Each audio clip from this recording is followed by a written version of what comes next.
What's going on, ladies and gentlemen? Today we're going to review the third and what sounds like the final DLC for Remnant 2. Now, I haven't reviewed this full game yet, but I have reviewed each DLC as it came out. This video is a bit late because I was honestly having too much fun playing the game. A pretty darn good problem to have if you ask me. I gave the first DLC that came out a 10 out of 10. It is still easily the best Remnant 2 content, having really fun boss fights and the best world to explore. I gave the second DLC a gracious 6 out of 10, that one being the worst content in the game, still having the worst bosses and introducing a very stale type of content where build diversity was completely destroyed. Everyone was using the monolith gun and invoker class. That was really the state of build crafting. Now with the third DLC, I'm happy to say they brought me right back in. The new Warden class breathes life into many different build styles, providing us with the most diversity for crafting this game or the first has ever seen, which is just fantastic to see, honestly. There are so many things to try out, not even mentioning the Prism system, which increases the possibilities even further.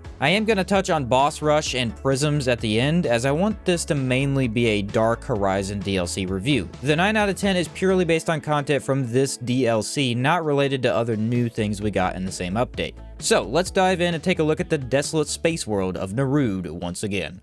So the gameplay loop of this is identical to what we've been doing in the game since launch. You roll a Dark Horizon DLC adventure and jump into a specific world tile. Each planet in the game has 3 possible final bosses, which determine the tile set or layout, if you will. You explore a more open section where puzzles, mini-bosses, and other enemy encounters can be found. You've got 3 boss fights in total, 2 smaller and 1 larger main world boss. There are also several side dungeons in which you solve puzzles, granting you armor, mods, mutators, all that good stuff you can make different builds out of. The more open section of this world is really cool and probably the most unique we've seen in the series. Speaking to a custodian will grant you a mechanical device accessing many different hovercrafts you'll use for traversal. These are a type of Nerudian tech that float up against gusts of wind. Somehow our absolutely jacked characters can hang on for as long as you like, but don't get careless, as landing in the goop down below is a quick and likely painful death. This is kind of the main feature of the DLC, letting the devs hide gear in secret places, also making it just fun to explore around. I will say the feature makes this DLC feel a lot larger. Even though it really is the same size as the other 2, or any specific adventure in general, it can take some time to fully explore.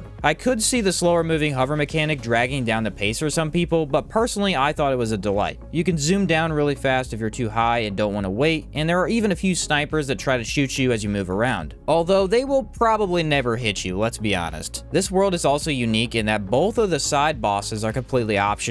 Most of the time, adventures are set up so you go through a dungeon, fight the boss, and then that puts you out in the next area. You do the same thing again, and then finally reach the last boss. Some of the adventures do have the secondary boss being optional, but this time around you can fight one single boss for the entire thing. Yeah, you can quite literally start the DLC, fly all the way through, and fight the last boss. This ties in with the story or lore here, as the boss is protected by 2 pylons to be kind of vague. You can go to those and weaken him, which is where the bosses are, or you can fight him in his true form and just skip everything else. I mean, most players want to explore everything, so it doesn't matter much at all, but it's definitely unique and cool to figure that out, making the new content feel distinct out of anything else. Other than that though, the gameplay loop is identical to the base game. Gather gear, fight a boss, make a new build. Gather more gear, fight bosses again. The entire point is to take on bosses in different ways, using what players like to call OP or broken gear for the sheer power, or mixing in weird items that are maybe not as good, but you're trying to make them work. This can lead to hours of fun. Myself, having played since launch, I have over 1,100 hours played and am still excited to jump into the game. That might not sound like a lot for Warframe or Destiny players who always get new seasons and content all the time, but this is a Souls-like with guns. The game only changes when they decide to introduce a major patch or DLC, and even then, the original content or gameplay isn't changed at all. That really should say something about how fun this gameplay loop is. There are always new builds to try out and weird interactions between weapons you can get creative with. This DLC in particular is chock full of some interesting stuff to mess with, as you will likely see in this footage. So let's talk about bosses next, as that's kind of what Remnant 2 is. You're mainly here to fight bosses after you get all the puzzle solving done. Like I said, there's 3 new bosses. Same amount we get in any adventure, with several of the mini bosses called aberrations sprinkled throughout. Now, my biggest criticism with DLC 2 was that the boss design was a lot weaker than it should have been, whereas DLC 1 had incredible boss design, some of the best in the game by far. Well, round 3 comes in and they gave us a really solid lineup. The first boss is a ghost who controls one of the new harvester robots, kind of like a four-legged spider bot. This is a decent boss fight, my least favorite of the 3 by far, but still not bad in any way. He'll essentially spread gas around the circle and then blow it up, also using his webbing to slow you down or get you stuck in a bad position. Not overly difficult as you get plenty of time to heal up, but my main complaint is there's too much teleporting around. A lot of this fight you watch the guy face up, then down, then phase it all around. Like, yeah, you heard what I just did, but he actually does do that. The weak spot isn't really consistent to hit for me, although more than enough if you're good at aiming. He mainly is going to challenge you not to roll spam, something you can very much do for a lot of boss fights to get away from attacks altogether instead of trying to actually perfectly dodge them. Well, because this thing is always jumping to your location, there's no way to outspace him. You're better off dodging each specific attack. Not really even something you can complain about because it's trying to better challenge the player, but if I build entirely into dodge distance or movement speed, I like to use that to my advantage, you know? Still, he is fun to fight and actually engaging to an entire team, which isn't always the case. Boss number 2 is actually a duo boss fight. Now, the concept for this is very much a from the ashes thing. For those who don't know, there were a few really cool duo boss fights in the first game. Yes, I know Kronos exists, but that's kind of a different genre altogether. The first game had one specific side boss where you would fight 2 identical twins, where one was kind of a melee focus and the other was a mage, I think. Been a bit since I fought them, really. This very much reminded me of that, as you're gonna fight one fleshy robot amalgamation, and then after dealing some damage, he goes off to spawn his twin in for assistance. The thing about this fight is you're actually given heavy cues for when each attacks. I'm talking lighting up the floor in front of you, clearly hearing audio dings, and none of them are hard to dodge in theory, but you're dodging 2 attacks at almost the same time. And in co-op, each boss will swap back and forth between the 2 of you. Actually, you haven't truly experienced this fight unless in co-op because of how crazy it gets. Not to mention the platform you're on is not all that large, making it very easy to dodge off the ledge or be knocked off by an attack as well. We struggled here for several tries just learning good places to stand, honestly. Another thing is neither of them are that spongy, or neither of them have a lot of health, since, well, it is a 2 boss fight, which does make it even more fun to try and DPS the heck out of one. There's lots of fun to be had with this type of design, and the only quote-unquote unfair attack would be the waves, mainly because they have a weird hitbox and are activated quite quickly. Once you kind of feel those out some more though, this is an excellent encounter to have pop up. Then we have the final boss of the DLC being a black orb thing. Now, I don't want to get too tied up on story here because I do have a specific section for that, but as a world boss, this is one of the least special bosses in the game as far as the build-up goes. My buddy I play with does make fun of me because I don't really care to pay attention to lore or story that much anymore, but at the same time, this just gave me nothing to work with. He's this entity inside of a black hole who's stopping others on this world from doing things, and we take him down because I don't really think the devs understand why One True King was such a successful DLC. There was an insane amount of build up to that DLC just from playing the base game of Lawsome. The Council and the Red Prince, all that made the One True King this massive formidable opponent. That experience is lost here unfortunately, but how is the boss itself? I honestly got Risk of Rain 2 vibes, like the final boss you fight with this eerie space or dimensional theme. There's a lot to this battle with almost every step of the way being a blast. Basically this diamond shape with a dark orb in the middle changes several times to give you a dynamic battle. He spawns more diamonds, he shoots out waves, he explodes. There's actually a crazy amount of different attacks this one entity can throw at you. You get a DPS phase with tentacles, which always throws me off, and a final phase where you need to deal damage while avoiding loads of orbs. Now, let me say I love this boss. Think it's crazy fun and very creative, but I do have 2 complaints. Number 1 being that I really miss alternate boss kills in Remnant from the Ashes. They were so unique in that game, having you kill one enemy before the other, doing a puzzle in the middle of the fight, or shooting a boss's legs out from under them. Every world boss has an alt kill. You get a gun or a melee depending on whether you do the normal or alternate kill. Almost all the alts in Remnant 2 are really dumbed down and boring.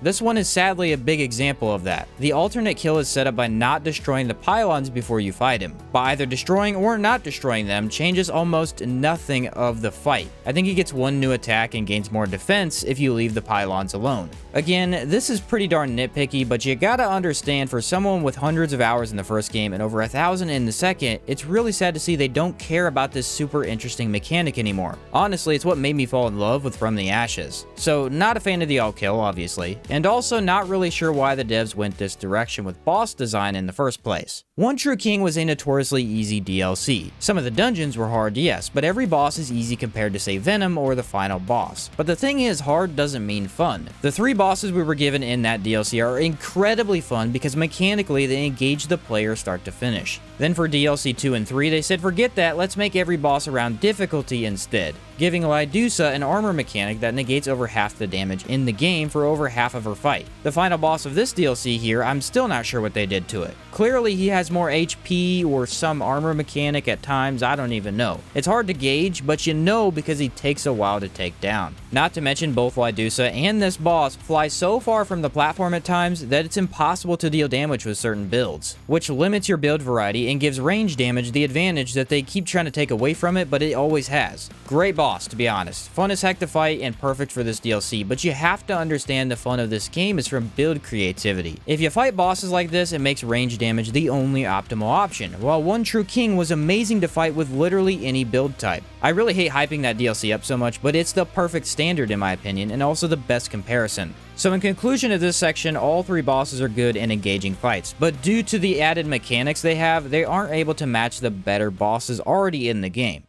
Remnant 2 is well known at this point for the massive amount of puzzles included in the different worlds. Heck, one of the new things is you need to take the shovel and dig in several spots through an entire campaign to get one of the prisms. And there's all kinds of things like that. One dungeon has this electrical circuit that you could easily walk past. Shoot it with an electrical gun, however, and you can grab several hidden items. There's this one spot that you need to sneak past security robots, and if you get caught, they lock the door to your rewards. Somehow my brother managed to complete it on the first try, as it took me quite a few. Typical, honestly. Base game Naruto has some of the more interesting puzzles to begin with, in my opinion, and this DLC is no different. You've got a random flower that can be an injectable in many of the dungeons. This flower has 4 different things you can turn it into, one of them being an aberration fight. One of my favorites had to be this robot that had been decommissioned or ripped apart for reasons I couldn't remember. But anyway, you find parts of him around the DLC, bring them back, and he's pieced back together. But oh crap, his programming is to decommission you, and now you gotta fight him. Turns out, you can interact with his memory core before fixing him to get a different reward and make the guy peaceful. I always like the options to get a good or bad ending in a quest, and you need to play the DLC at least twice to try both. There was also this dungeon that had trains moving every which way. You need to jump in between the trains without getting hit for obvious reasons. And there was actually several pieces of hidden loot in that one. In a way, Remnant 2 is many types of games in one. You have boss combat, you've got build crafting, you have world exploration, and you have item hunting. Trying to get the new armors, rings, amulets, all that stuff possible is tedious at times, but fun, especially for collectible type people. Now this will require online help from the wiki, or you're never gonna find them all. Not a chance, but the sheer amount of loot to find in this DLC alone made it worth my time at least. Another cool feature was this new robot. You could find a very kind and somewhat confused robot in random spots around Naruto. If you manage to find and speak to her, then defeat the final boss, then speak to her again, you can invite her back to the ward. After getting lost for a while, she's going to show up in your main place as a new merchant. Now she sells you different amulets and rings if you go around farming alloys from different planets. Getting some of the required items again is kind of annoying as a few get reused a lot, but the farm isn't that bad at all. And if you're still hunting down other items, it's something you can do in the meantime, as pretty much any enemy can drop the alloys. Getting everything from her grants you a new pistol, which we'll talk about because it's really unique. Lots of stuff that's worth doing, giving you plenty of replayability if you miss stuff or just need to do things twice for both outcomes. The one downside I would say is the new bow Genesis. Now this is a cool weapon, but putting that aside for now, I'm not a fan of the puzzle locking this away. You need to head off in a nowhere-like direction using wind columns to place you in a very secluded part of the world. So far, so good. Then the puzzle is just a simple 4 symbols you need the right inputs for, but the code they give you does not work. Easiest way to explain this is they want you to work like time travel. The code changes every hour. The code you need at 4 o'clock is the one it gives you at 5. This means you need to log back into the game the next real-world day at 4, entering the code you wrote down yesterday at 5. Now, on the one hand, this is kind of cool and definitely a way to hide loot that people can't just figure out immediately. But on the other hand, I don't think this is engaging at all to the player. The people in the Remnant 2 Discord, yeah, they're going to be incredibly engaged for like 2 days figuring out all the codes, and then everyone else just looks up the list of numbers they came up with, because who has time to waste waiting an entire day for their item? Remnant 2 has several puzzles in the game that sound cool in theory, but only serve to waste the player time. Genesis Bow is a big example. Meridian also makes you wait a full hour to grab it, but at least you can do stuff in the meantime. Void Heart makes you wait an entire day before coming back to that adventure. And the Cook is the absolute worst example. Giving the Cook items for him to craft concoctions is an insane waste of player time. It's ridiculous. Much less of a puzzle and more of a chore. I prefer engaging puzzles that give me enough clues to actually figure out the solution. If I can't get it and look it up, which is likely, okay, that's on me. But if the solution is literally not possible to figure out without outside help, that is a bad puzzle. And Genesis was a bad puzzle. From a developer point of view, I get it, but your average player base isn't a data miner. Your average player isn't sitting in the Discord solving stuff, and it can often breed more frustration for your game rather than breeding excitement.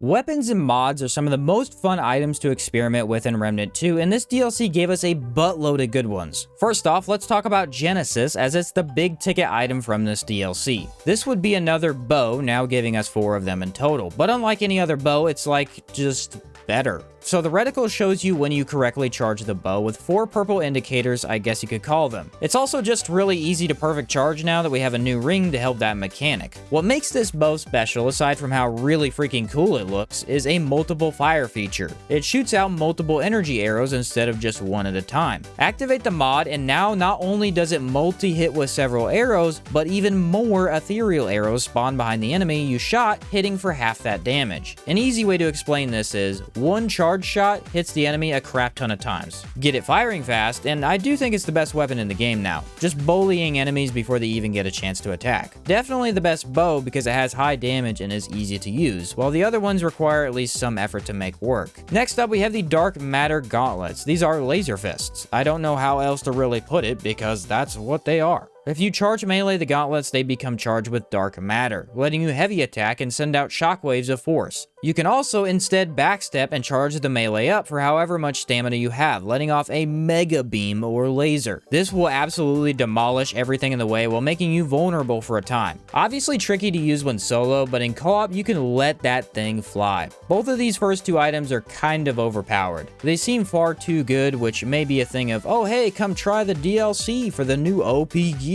Aside from that though, they're pure fun. These gauntlets are another melee option that can attack any enemy in the game. Since there are only a few options that can do that, you can make use of them anytime for satisfying gameplay. Next up we have a monorail. This is the weirdest weapon ever put in either Remnant game, as it just stands as a one-shot gun. Seriously, you can use it to one-shot the strongest bosses in the game. You would think that they would not want you to do stuff like that, but I can't say I didn't have a lot of fun using it. Essentially, it's a slow-firing, charged-up gun. You charge it up, and the longer you charge, the more damage it deals. Problem is, if you charge it too long, it becomes the railgun from Helldivers 2. The thing explodes, sucking you into a black hole and killing you. So in a way, this could be called a gimmick weapon. High damage, high risk. Except, there are 2 really easy ways to mitigate all the risk. Number 1 would be using the Black Cat Band or using Challenger Class's Prime, basically using any way to gain a free revive. But also, the mod on it lets you overcharge several seconds longer for way more damage and a much more obvious indicator of when it's going to explode.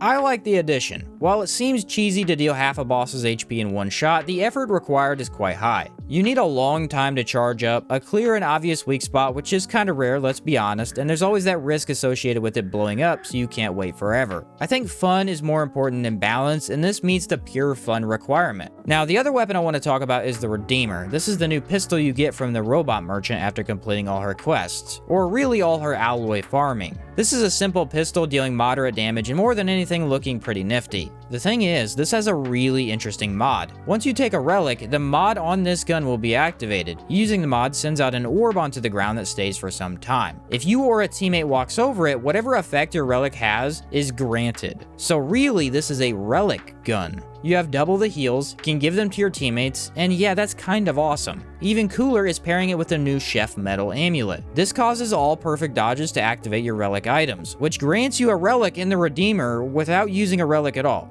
So, infinite relics. Use this to make teammates immune, use this to explode with the tormented heart, use it to just get creative. Another fantastic item that grants you some options, and more importantly, grants you some fun team options. As for weapons, those are the important ones. We've got a repair tool pistol that heals allies as well. It's not really that crazy, but is cool. Definitely a really interesting reload animation on this one. Harvester Scythe melee is awesome, and Black Greatsword is a Guts reference, which I'm not sure why all the games keep giving reference to that. I mean, I'm not hating or anything, but it's quite common to do that now. At least the big sword Unga Bunga is always fun as a mentality. But one thing I do want to bring up are mods. We got 3 new mods in this DLC, the same amount we got in others, I believe. Harvester Bots activates lifesteal for you and your team. It is useful, but that is literally all it does. Shielding Shot is actually awesome, granting an orb on the ground that gives shield to you or teammates who walk over it. I love this for shield builds as it greatly boosts the team's defense. Then there's Void Light, which is another goofy explosion mod that honestly shouldn't exist and actually doesn't even work still 3 weeks after the DLC's release. It sits an orb down that you shoot. After enough damage, it explodes and deals damage to enemies. Another incredibly underwhelming explosion mod that we have like 12 really good ones of. So again, 2 really nice mods that don't deal any damage at all and 1 terrible mod. I bring this up because weapon mods in this sequel have lost a lot of their luster they had in the previous game. Now, my theory is that we've got so many weapons now that most of the good mods went to weapons that have permanent mods. But take a look at the mods that get slotted on any of the weapons and something is clearly wrong. There's like 5 really good ones, another 5 that are good in certain builds, and the rest are unusable. Not even just bad, unusable, which is worse. I thought with the DLCs we'd be getting way more summon options we don't have hardly any of, and many different creative ones of course. But that didn't happen at all. We actually got more of the same for the most part. And the developer's obsession with explosive mods when we have half the mods in the game exploding is kind of weird. I feel like they didn't put much effort into the mods for this DLC specifically though. Only one of them even deals damage, and that is one of the worst versions of 7 other mods. This is by far the most disappointing aspect of Remnant 2's DLCs and Remnant 2 in general. And again, this has to be because boss weapons get really cool mods, but the other mods should have great options as well. I feel like build diversity in this specific department has been extremely lacking and only once improved since launch with the addition of the bomb trap in DLC 2. We love our epic weapons, man, they're awesome, but come on, show mods some love for goodness sake.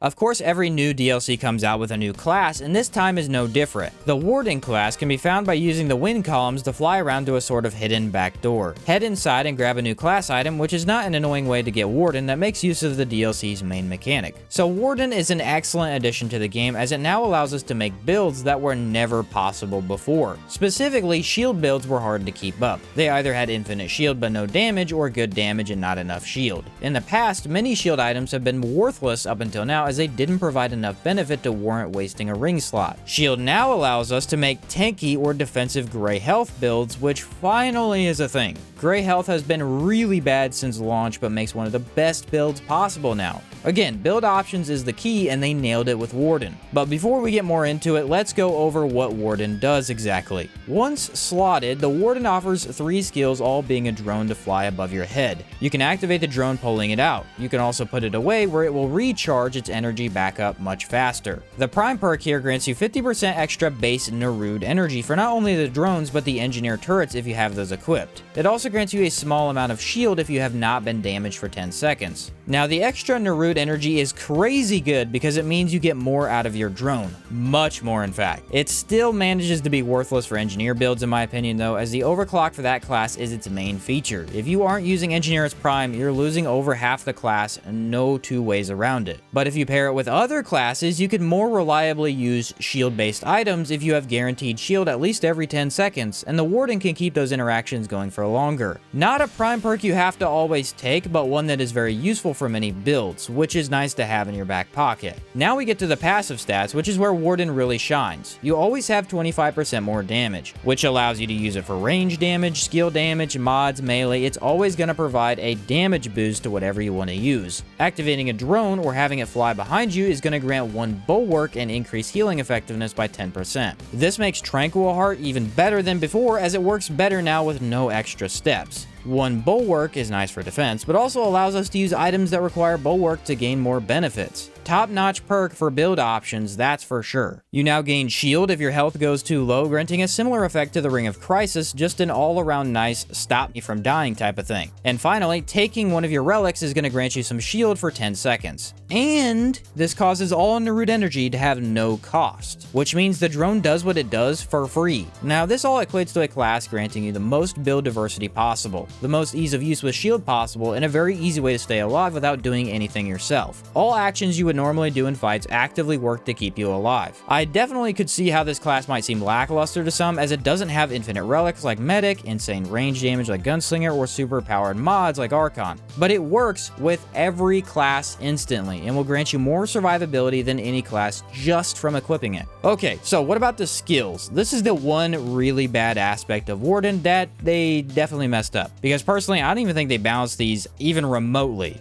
First one is a drone that grants you some shield. By far the best option, as it greatly increases build options and lets you tank like no other. Seriously, it makes the game so much easier to play, I cannot believe it. Now, the one downside is that when Warden is not your prime, the shield is harder to keep up, as the shield drone specifically uses a lot of energy. But be patient enough and it will come back to get you protected. Easily the best skill. I honestly have a hard time not using this right now. Next, we have the healing drone, which the cool thing about this is it uses much less Narut energy. It heals you far more often than you would have shield, and technically you can keep the healing and get shield by using the passive perks Warden offers. But that's it. You get a good heal, you don't have to take, but look at the downsides. Shield provides way more build options with amulets, mutators, and rings, while this just heals as a side benefit. Also, the healing drone increases relic use speed, which doesn't seem like a helpful buff at all if the drone is supposed to be doing the healing. I mean, shield drone grants shield defense and 10% damage reduction, an obviously way better buff. Then finally, we have the combat drone, which was not even remotely playtested in any way.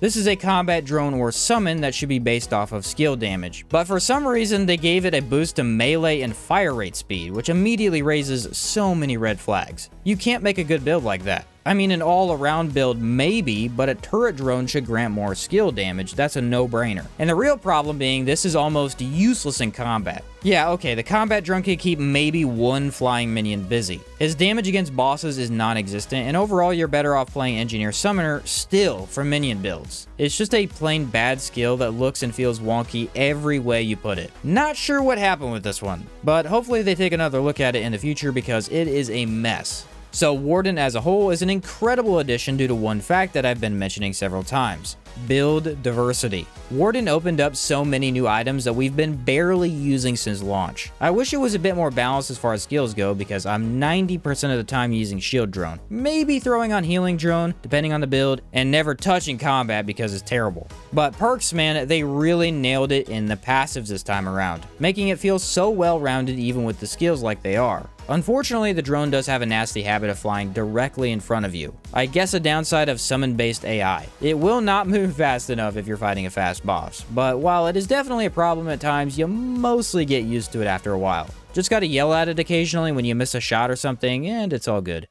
Enemy variety in a specific DLC doesn't usually warrant its own section. Most often you have a couple new enemies, a couple old enemies, and the bosses are the main focus. But after DLC 2 had the most annoying and really just poorly designed enemies in the game, I do want to mention they did much better. A common theme of this DLC is farming. You're sort of in a section of the planet ship where they planted crops, so a lot of the robots would usually tend to that stuff, and they're using what they have to fight you. Large harvester robots with exploding gas, flying robots who spray acid and instantly drop you if you're not careful, snipers guarding doors, mechanized drones rushing you with slams, shielded exploders, which, yeah, these guys suck. There's also old enemies like the many bug variants and flying robots, but these elite mechanisms with squishy arms are great to fight. See, the thing about DLC 2 was almost all the enemies were immune to bleed, which is already killing build diversity, and all of them have annoying dodge movements that truly were not fun to fight. Notice how I said those shielded exploders sucked to fight, but that I didn't say they were bad, because really all the enemies here were a challenge but fun. Some try and make you quickly take them out, while others might be easier if you have some cover. The theme of DLC 2 was annoying. Everything had to be annoying, while the theme of DLC 3 is just fun. And you could say I'm being biased since I have harped on DLC 2 a lot, but take a look at this. My brother, who hasn't played the game in over half a year, recently went through all 3 DLCs in 2 days with me. He absolutely loved the first one, hated the second beyond anything else, and liked the third. So that's a completely unbiased, what you would consider a casual player's opinion of the design right there. Enemy design was such a massive difference in this new edition. Heck, I forgot all about how they gave us new ghost variants who web you up, and all the new aberrations are deadly for sure. They kept the Nerude theme identical while introducing several new things to shoot, and that's exactly how it should have been. So am I really gonna talk about the story of this DLC after barely listening to it in the first place and not refreshing my memory? Yes I am. Now again, I could care less about the story in this game. I play it for the build crafting and the combat, especially since the main story practically doesn't even exist. I just don't focus on it. However, the individual lore of each world is actually fascinating. I don't know it all by heart, but one of the best strings to follow would be Lawsome. You have Nightweaver, one of the coolest bosses in the game, being the sister of Numue, a blue goddess. You have Numue knowing about a plan to assassinate the one true king, of which is being brought about by the council. Then there's the Red Prince, who is scheming to get his father's throne. In the end, we learn the king woke up from his slumber, not dead, and decided to annihilate everybody. Likely being influenced by dreams from the root, he wiped out his royal guard, slayed the council, chained up Numue, and is sending his Bruin executioners around the land to slay really anybody they like. We take him down, and the Red Prince claims to have defeated his father alone, stealing all the credit. Sounds like a crazy cool amount of DLC story and game lore to follow, right?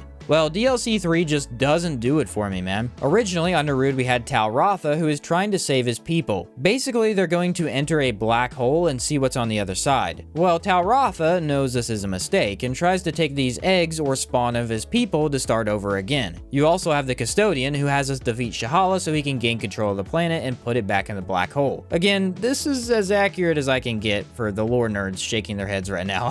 I do apologize. I'm hoping I get close here. So that's where DLC 3 starts, as Nerude has officially been plunged back into the black hole, where it seems time is a bit funky. Getting this from the Genesis bow, which that could be a stretch, but it seems correct. And that's as much as I learned. You can talk to the entity here several times over, but never once did I learn any good information from him. He's just an entity here that thinks himself all-powerful. We kill him, and Nerude is just kind of there in a black hole. It's an incredibly unsatisfying conclusion to what I consider an epic showdown. Now, also consider that however much of this is correct, I didn't try and follow One True King's story either. It was just way more apparent and well explained as you did all the side content. While I assume there's a lot of detail I missed that probably explains what's going on here, it was definitely not readily apparent. Killing the One True King felt like a massive revenge arc. Killing this random black hole felt like a random side quest. In fact, one of the main reasons I knocked this DLC down from a 10 out of 10 is due to the story. I got way too much fluff dialogue from the entity. At one point, he was just talking to me about birds, which how is that related to the story at all?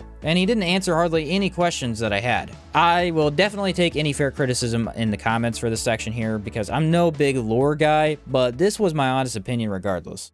Well, I probably talked a bit more about this DLC than necessary, but after playing it many times over, I had a lot of thoughts. Do remember that I personally am coming at this from a 1,000 hours viewpoint where I have all but like 5 items in the game. I've played since before launch, been around for all the goofy bugs, seen the nerfs and buffs. The game has changed a lot in only about a year. Someone who plays this game more casually might have different opinions on some of the more grindy mechanics in Remnant 2, but I think the consensus should be fun gameplay over pure challenge, and they gave me exactly what I wanted in this DLC 3. Every boss gives you more than enough time to recover so you can die a few times learning and then get it soon after. The big takeaway really is build diversity. They gave me thousands of new ideas on how to pair up different weapons and items together that have never been possible before. That is the most important thing in this game, specifically if you're going to play it for a long time. Using the same build every day is boring, and it should be possible to use almost everything to great effect. Well, now it really is, and that's going to go a long way for this game's reputation and future replayability. So I guess I'm trying to say great job, Gunfire. You had me worried after the second DLC, but this was well worth my time and the time of many others, I think, as well.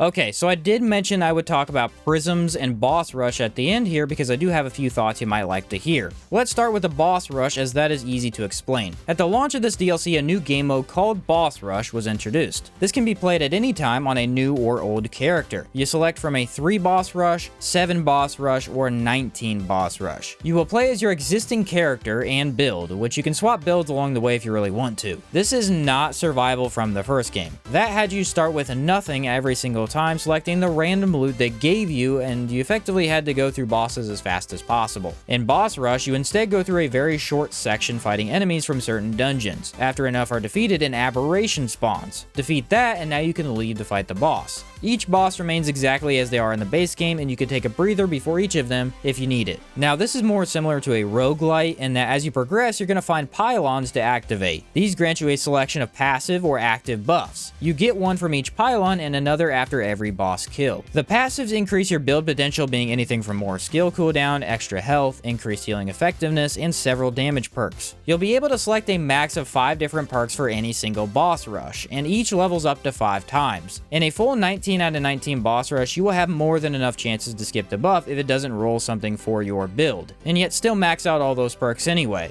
This means you can make a build that deals more damage than anything ever thought possible, with range damage, crit damage, weak spot damage, all of that in one together. Or instead, you could go for more health, defense, and healing effectiveness to make a damage build have way more survivability. Bosses do slowly get harder as you get towards the end of each boss rush, and every perk chosen grants an all damage buff alongside it, meaning if you skip every buff the entire time, your damage is going to look really bad compared to the boss's health. On the flip side, you could activate perks which are all red or called active buffs. These are kind of weird, to be honest, as most of the time they're not worth taking at all. Passive perks seem way better, and most often active ones have so many particle effects that it crashes your game halfway through the run. But some can be quite good. One creates a black hole on enemies that suck everything away from you. Another grants pools of damage under enemies, and that one gets kind of crazy on status builds. Problem is, there's a few of these like orbs floating around you that are plain worthless. Stuff you might see in real roguelites that are useful there, but not here due to how the game is designed. Now, personally, I like this mode more than survival, while also missing survival. The endless content mode in Remnant from the Ashes was great because before each run you picked random loot to go with. You might get super lucky and have the best mod in the game, or get really poor choice in guns that makes it difficult. This was great and really enjoyable to see how far you could make it with whatever random crap you had.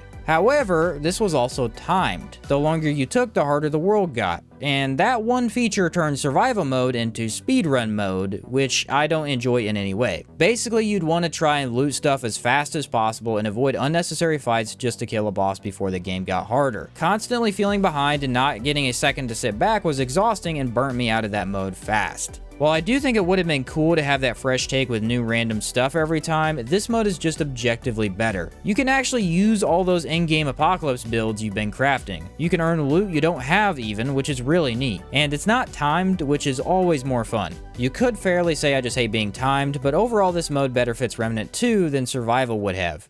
So to give us all something to work towards in this boss rush mode, prisms were introduced. These are an expansion of the fragment system where you roll a bit of RNG to gain additional stats. Sounds kind of complicated, but it's extremely easy once you're into it. There are a few ways to get them, but once acquired, you slot it and find whatever fragments that you want. If you were to want a good skill-based build, you might feed skill cooldown, skill damage, and casting speed fragments. Well, here's the first problem. Feeding a fragment gets rid of it, so now you need to go get it back by playing the game or buying it from Dwell.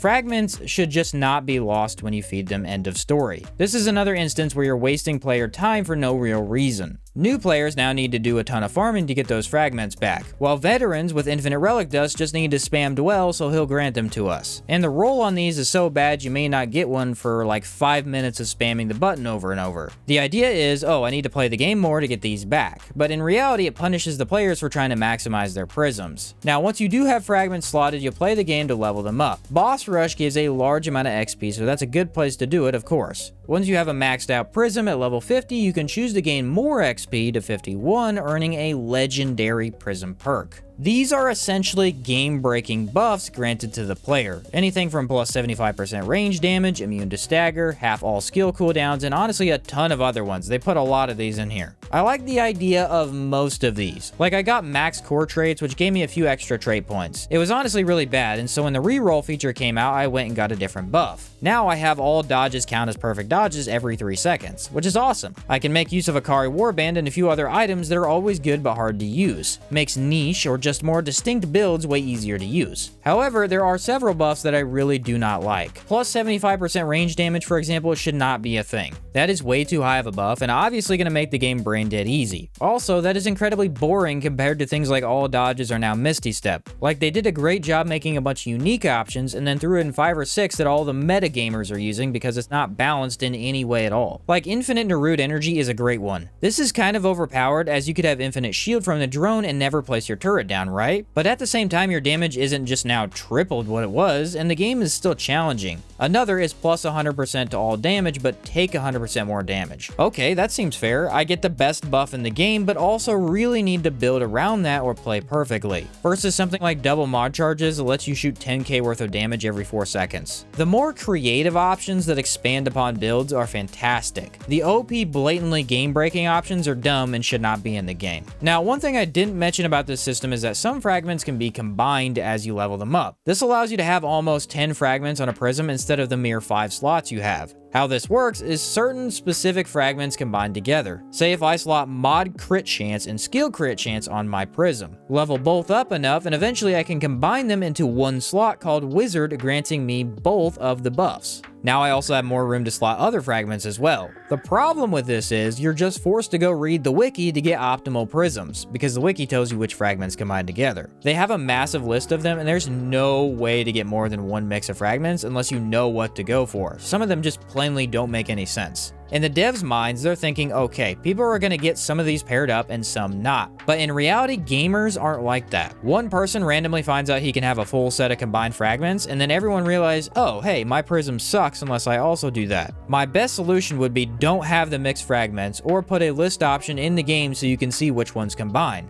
The latter option would likely never happen, although being the better solution, just due to how games work. So while we all like the extra buffs, it probably shouldn't be implemented. The Prism system is amazing for replayability and build customization, but it has serious flaws mainly relating to wasting player time. I do think it's a nice way to give me endless content in one of my favorite games. I think it's great for all players to have a different build depending on what their prisms look like and what legendary they have. I don't think it's a good idea to give me more reason to stare at a wiki trying to figure stuff out. And I don't think all the legendaries are balanced. Heck, there's going to be better ones and worse ones, but some are blatantly useless and others are blatantly game-breaking. Neither should exist. But yeah, I'm not going to complain about XP or anything like that. It's supposed to take a while, that's kind of the whole point. And they're making it a lot better with every patch. Now, personally, I would recommend not XP farming, at least not heavily, because that will burn you out quickly, and there's nothing in the game to do again because you sped through all the content. But I'm not your boss, and ultimately it's up to you to play the way you want, regardless of any other factors.